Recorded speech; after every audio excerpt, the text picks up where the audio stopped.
Assalamualaikum warahmatullahi wabarakatuh. Perkenalkan, nama saya Sulusia Inayah. Di sini saya akan menjelaskan tentang konsep dasar teori humanistik.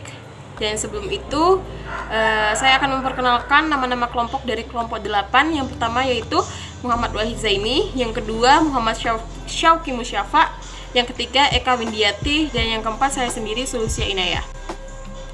Baik, konsep dasar teori humanistik. Kata humanistik merupakan suatu istilah yang mempunyai banyak makna sesuai dengan konteksnya.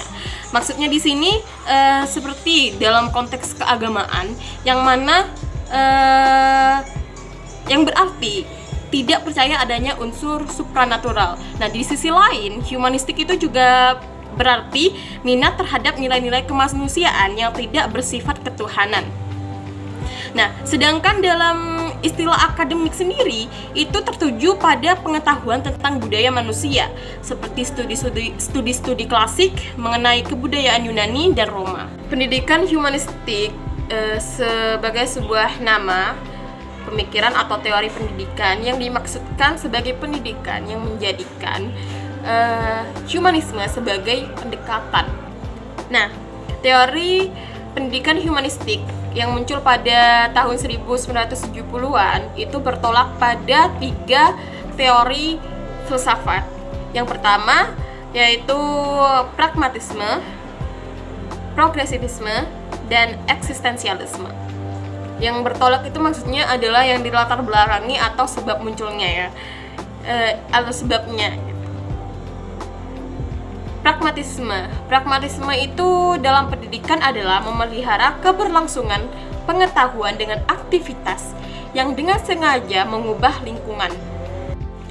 Yang kedua itu progresivisme. Progresivisme ini menegaskan kebebasan aktualisasi diri supaya kreatif, sehingga menuntut lingkungan belajar yang demokratis dalam menentukan kebijakan. Nah, anak itu harus aktif membangun pengalaman kehidupan. Jadi anak itu dituntut untuk belajar dari pengalamannya sendiri, tidak melulu pada guru atau buku gitu. Mereka harus belajar lewat pengalamannya sendiri, seperti itu. Yang terakhir, yang melatar belakangi munculnya pendidikan humanistik adalah eksistensialisme. Yang mana eksistensialisme ini pilar utamanya adalah individualisme. Nah, pemikiran pendidikan ini mengantarkan pandangan bahwa anak adalah individu yang memiliki rasa ingin tahu yang tinggi sehingga muncul keinginan belajar. Hal ini sesuai dengan pandangan bahwa eksistensialisme adalah suatu humanisme. Nah, teori humanistik ini juga berpendapat bahwa teori belajar apapun itu baik dan bermanfaat, asalkan tujuannya itu untuk memanusiakan manusia. Baik, cukup dari saya. Selanjutnya akan dijelaskan oleh rekan saya. Oke, assalamualaikum warahmatullahi wabarakatuh. Jadi di sini saya sebagai pemateri kedua dari kelompok 8 yang akan mempresentasikan karakteristik ya, bagaimana teori humanistik atau humanisme ini dalam pembelajaran. Jadi teori ini tuh mengutamakan peranan peserta didik dan berorientasi pada kebutuhan. Menurut pendekatan ini, materi atau bahan ajar harus dilihat sebagai suatu totalitas yang melibatkan orang secara utuh. Jadi bukan sekedar hanya sebagai sesuatu yang intelektual semata gitu ya. Jadi di teori humanistik ini ada 10 macam karakteristik ya di dalamnya. Yang pertama, mementingkan manusia sebagai pribadi dan kebulatan pribadi, yaitu memahami bahwa setiap manusia perlu menjadi diri yang utuh serta mengaktualisasikan diri. Yang kedua, mementingkan peranan kognitif, yaitu pengetahuan dan afektif, sikap. Kemudian mengutamakan terjadinya aktualisasi diri, proses menjadi diri sendiri, kebutuhan naluriah untuk melakukan yang terbaik, dan self concept ya. Jadi bagaimana seseorang itu mengenal dirinya sendiri. Yang keempat ada mementingkan perseptual subjektif, yaitu pemikiran mengenai dirinya ya, yang dimiliki tiap individu. Yang kelima, mementingkan kemampuan peserta didik untuk menentukan bentuk tingkah laku sendiri yang bersifat positif. Yang keenam, mengutamakan insight ya, pengetahuan atau pemahaman terhadap apa yang dipelajari. Kemudian menekankan pada perkembangan positif. Dan yang kedelapan, belajar itu dianggap berhasil jika peserta didik memahami lingkungan dan dirinya sendiri. Yang kesembilan, dalam proses belajar peserta didik harus berusaha mencapai aktualisasi diri sebaik-baiknya. Dan yang terakhir itu memahami perilaku dari sudut pandang pelakunya, bukan pengamat. Jadi lebih ke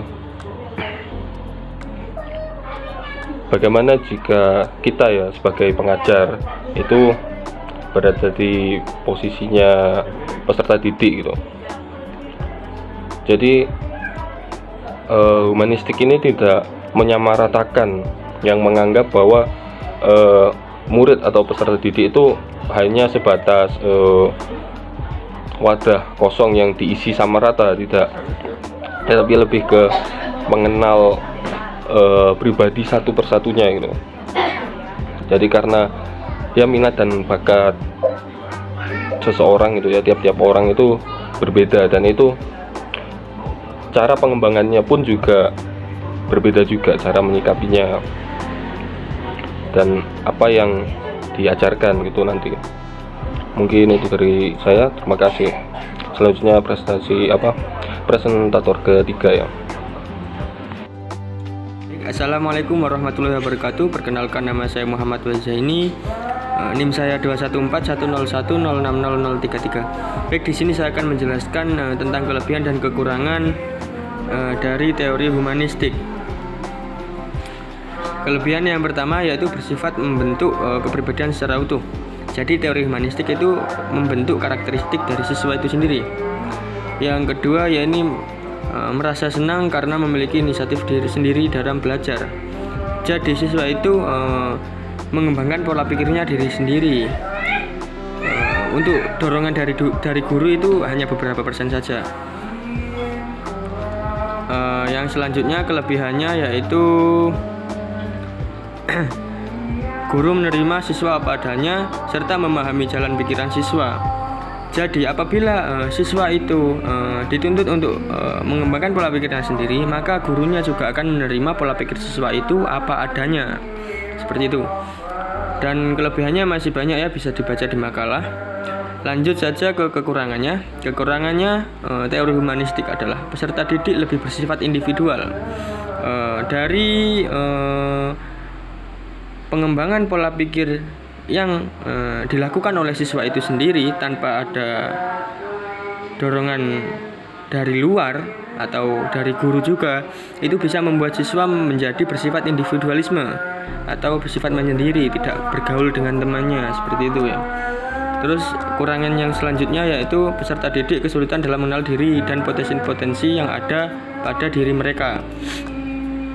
Jadi jika tidak ada motivasi dari luar, jika mereka bersifat individualisme, maka mereka tidak akan mengenali dirinya sendiri. Maksudnya mereka tidak akan bisa mencari potensi-potensi dirinya sendiri.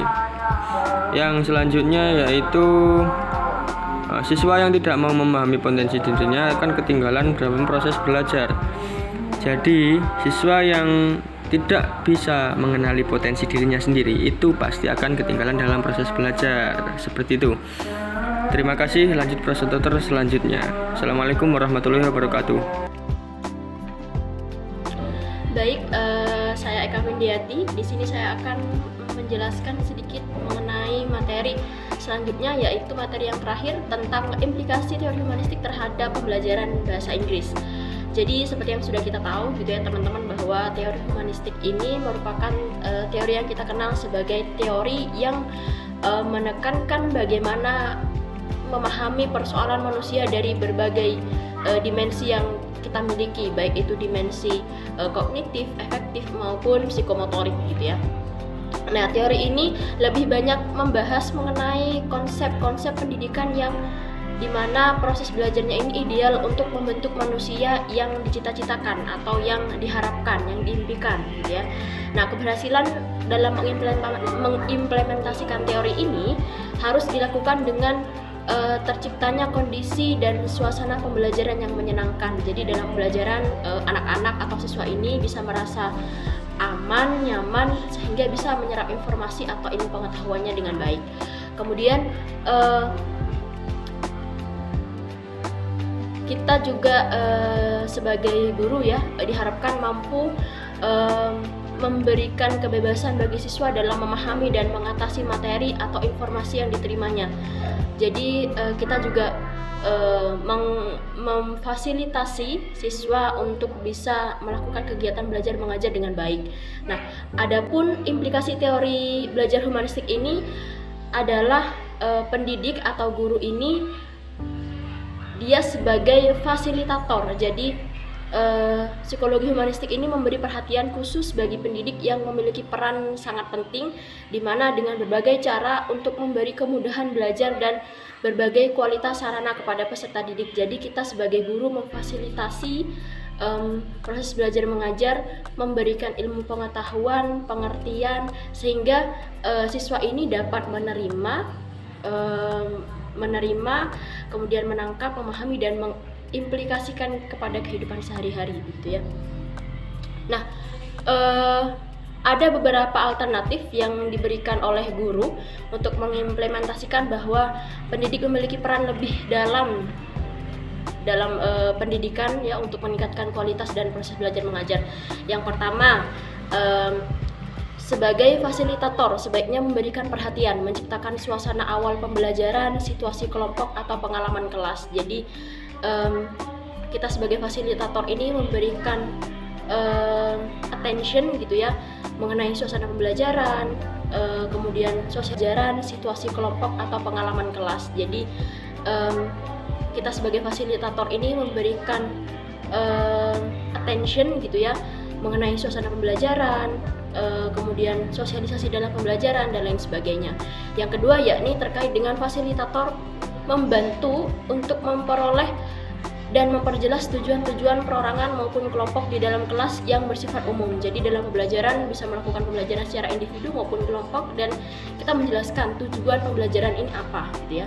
Kemudian pendidik mempercayai adanya keinginan dari masing-masing peserta didik untuk melaksanakan tujuan-tujuan yang bermakna bagi dirinya. Jadi ketika sudah menjelaskan tujuan tadi, maka kita juga menjelaskan bahwa tujuan ini punya maksud, punya manfaat, dan punya makna untuk peserta didik itu sendiri, gitu ya.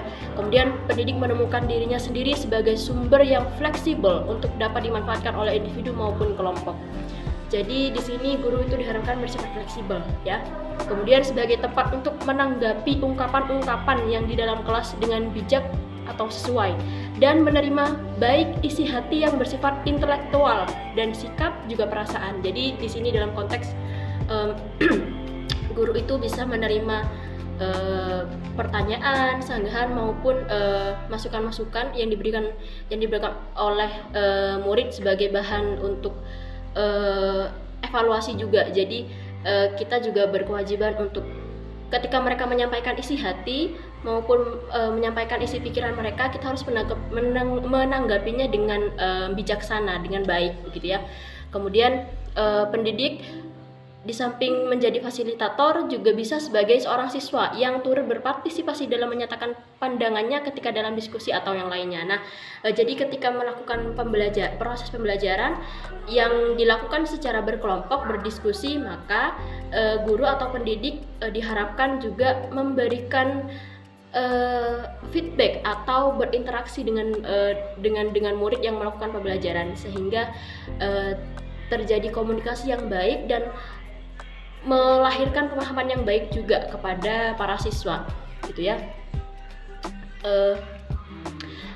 Selanjutnya ya, ini pendidik dapat juga ikut berperan dalam kelompok peserta didik sebagai jembatan dalam mengetahui perkembangan kelas, ataupun peserta didik menolak karena telah mampu bersifat mandiri dalam menyelesaikan sebuah persoalan. Jadi di sini sebagai guru kita berperan dalam kelompok peserta didik sebagai jembatan, sebagai sarana untuk mengetahui perkembangan kelas, jadi sebagai bahan evaluasi gitu. Nah, poin selanjutnya ya ini pendidik harus tetap waspada terhadap ungkapan-ungkapan yang menandakan sikap yang paling akan tahu segalanya. Jadi dalam memberikan jawaban, ketika para siswa memberikan pertanyaan, maka kita sebagai guru menjawab gitu ya. Hati-hati dalam memberikan jawaban, jangan sampai memberikan kesan seolah-olah kita paling tahu akan segalanya. Jadi ada kalanya juga kita memberikan pertanyaan kembali kepada siswa untuk bisa mengetahui atau mengukur dan mengevaluasi sejauh mana pemahaman mereka tentang pembelajaran yang sudah dilakukan sejauh ini gitu. Jadi dalam menyampaikan jawaban tentu kita harus hati-hati, jangan sampai memberikan kesan bahwa kita paling tahu segalanya gitu ya. Karena ketika anak bisa berpikir secara logis, maka mereka menyampaikan pertanyaan dan jawabannya kita sampaikan.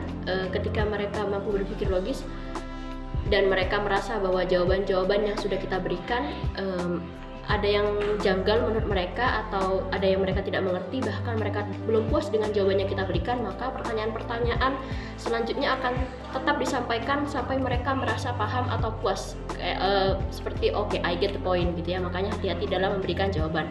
Oke, baik, mungkin itu penjelasan saya mengenai materi kali ini. Selebihnya saya kembalikan kepada teman-teman untuk melanjutkan sesi diskusi selanjutnya. Terima kasih.